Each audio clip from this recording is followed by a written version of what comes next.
لیکن اپنے اکابرین علماء اور صلحاء کی تاریخ اور ان کے کارناموں سے بالکل ناواقف ہے۔ بہار و بنگال پر انگریزوں کا کنٹرول رہا، پھر جنوبی ہندوستان میں ٹیپو سلطان کی گرج سنائی دی۔ اس مرد خدا نے انگریزوں کو ہندوستان کی پاک سرزمین سے باہر نکالنے کا عزم کر لیا۔ مسلم صحابہ علماء کی قربانی کو اگر اہل ہند یاد کر لے تو آج مسلمانوں کو غدار وطن کہنے والے، ان کو غیر ملکی کہنے والے۔ الحمدللہ رب العالمین والصلاة والسلام على سید الانبیاء والمرسلین محمد وآلہ واصحابہ اجمعین ومن تبعهم بإحسان الى یوم الدین۔ سامعین اکرام، یہ میرے لیے بڑی سعادت و خوش نصیبی کا مقام ہے کہ آج اس بزم میں تحریک آزادی میں علماء دیوبند کے کردار کے موضوع پر کچھ لب کشائی کی جسارت کر رہا ہوں۔ لیکن آپ غور کریں تو معلوم ہوگا کہ ہم طالبان علوم نبویہ کے اعلیٰ ترین منصب پر فائز ہے، لیکن اپنے اکابرین علماء اور صلحاء کی تاریخ اور ان کے کارناموں سے بالکل ناواقف ہے۔ ہماری نگاہوں سے ہمارے اسلاف کا روشن کارنامہ پوشیدہ ہے۔ آج میں آپ لوگوں کے سامنے انہی گوشوں پر اپنی اصلاحیت و استعداد اور علم و معلومات کے مطابق روشنی ڈالوں گا۔ برادران ملت، ہندوستان کی روشن تاریخ گواہ ہے کہ جب بھی ہندوستان کو اخو کی ضرورت پڑی، سب سے پہلے مسلمانوں نے ہی پیش قدمی کی، اور جب بھی ہندوستان کی سالمیت کو خطرہ لاحق ہوا تو مسلمان آگے بڑھ کر اس کے محافظ و پاسبان بن گئے۔ آپ حضرات کو معلوم ہے ہندوستان ایک طویل عرصہ تک انگریزی سامراج کے چنگل میں گرفتار رہا۔ مغلوں کی کمزوری اور ملک کی بدامنی و طائف الملوکی ہندوستان کو تو غلامی پہننا پڑا۔ ایسٹ انڈیا کمپنی کے خلاف زبردست سازش کر ہندوستان پر قبضہ کر لیا تھا اور یہاں کے آزاد و خود مختار حکومت و عوام کو اپنا محکوم غلام بنا لیا تھا۔ میں اس طویل تاریخ کے چکر میں نہیں پڑوں گا، اگر آپ کو زیادہ شوق ہے تو خود ہی تاریخ کا مطالعہ کر لیجئے۔ مجھے عرض یہ کرنا ہے کہ انگریزوں کے خلاف صدائے جہاد کو بلند کرنے والے، انگریزی سامراجی طاقت سے نمٹ آزما ہونے والے مسلم حکمران تھے۔ سب سے پہلے سید احمد شہید اور طاہر اسماعیل شہید رحمۃ اللہ علیہ نے پرچم آزادی کو بلند کیا اور سکھوں سے جہاد کرتے ہوئے امیر المؤمنین سید احمد شہید اور ان کے رفقا شہید ہو گئی تو طویل عرصہ تک خاموشی کی چادر تنی رہی۔ 1775 میں پلاسی کا معرکہ ہوا اور شیر بنگال نواب سراج الدولہ نے انگریزوں کے خلاف ایک کانگریس کمیٹی بنائی جس کا الہام انڈین نیشنل کانگریس سے کیا۔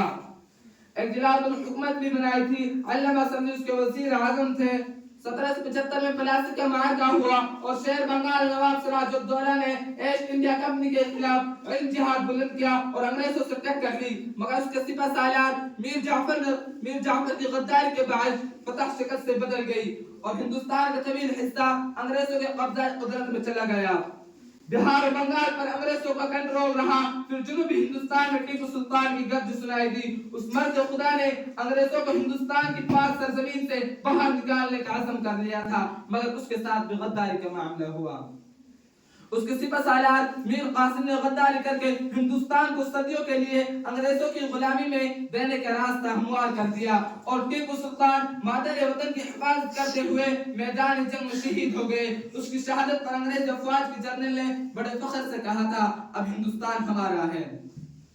برادران اسلام، مغل حکومت کا ٹمٹماتا چراغ ہمیشہ کے لیے بجھ گیا۔ شہزادی قتل کر دی گئی، ہزاروں علماء کو تحقیق کیا گیا اور سینکڑوں علماء کو کالے پانی کی سزا سنائی گئی اور ہزاروں مسلمانوں کو بارش عام پھانسی کے پھندے پر لٹکا دیا گیا اور انگریزوں نے دلی کے تختے پر قبضہ کر لیا تھا۔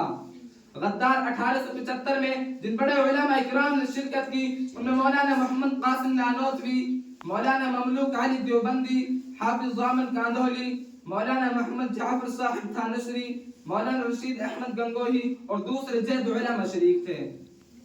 برادران ملت، تاریخ طویل اور وقت کم ہے، مگر سنو کیا ہوتا ہے۔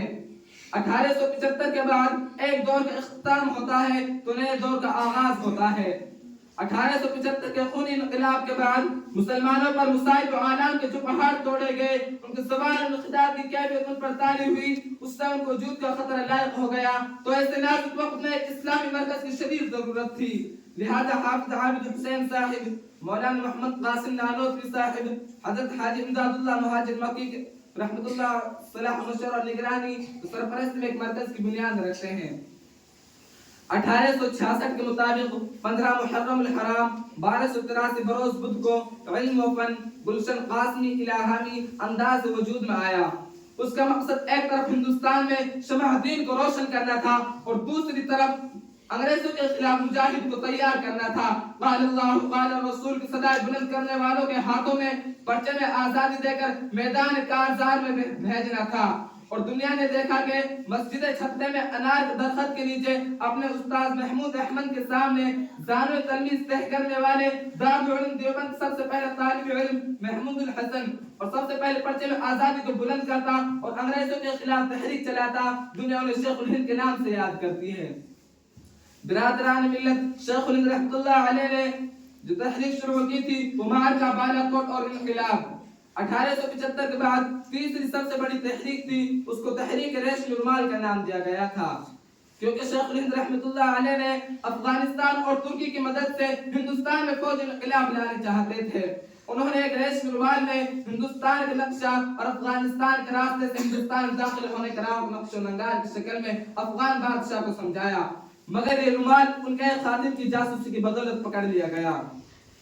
شیخ الہند رحمۃ اللہ علیہ نے جمعیت الانصار کے نام سے ایک جماعت دارالعلوم میں قائم کی اور مولانا عبداللہ سندھی اس کے ناظم تھے، جو ایک سیاسی تحریک چلانے والے اور آزادی کے نعرہ بلند کرنے والی جماعت تھی۔ شیخ الہند رحمۃ اللہ علیہ نے علامہ سندھی کو کابل روانہ کیا اور انہوں نے وہاں زبردست کام کیا، ایک کانگریس کمیٹی بنائی جس کا الحاق انڈین نیشنل کانگریس سے کیا۔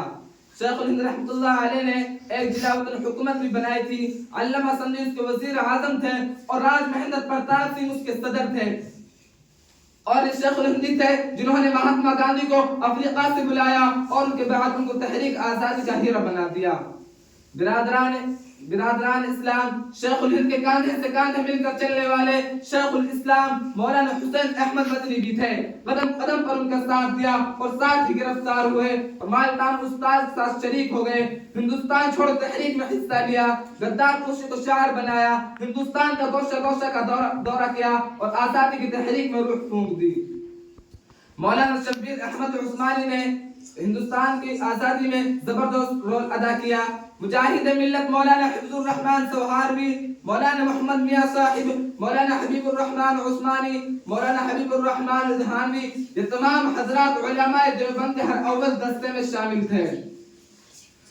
علماء دیوبند کے اور کہا جائے گا مہاتما گاندھی کو جواہر لال نہرو اور دوسرے ہم قومی لیڈروں کو ہیرو بنانے والے ہمارے علماء ہی تھے تو مبالغہ نہیں ہوگا۔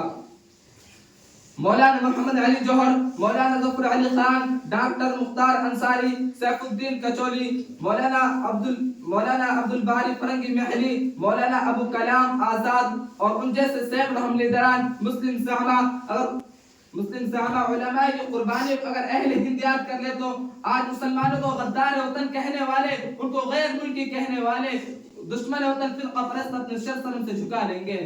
برادران ملت، آخر میں یہی کہوں گا کہ قلت وقت کے باعث علماء دیوبند کے کارناموں کو کما حقہ بیان نہ کر سکا، مگر اتنا ہی کہنا کافی ہوگا کہ دارالعلوم دیوبند کے خمیر میں حریت، جوش و جہاد پایا جاتا ہے اور یہی اس کی سب سے بڑی نرالی اور شان ہے۔ وما توفیقی الا باللہ۔ سارے جہاں سے اچھا ہندوستان ہمارا، سارے جہاں سے اچھا ہندوستان ہمارا، ہم بلبلے ہیں اس کی یہ گلستاں ہمارا۔ وما علینا الا البلاغ۔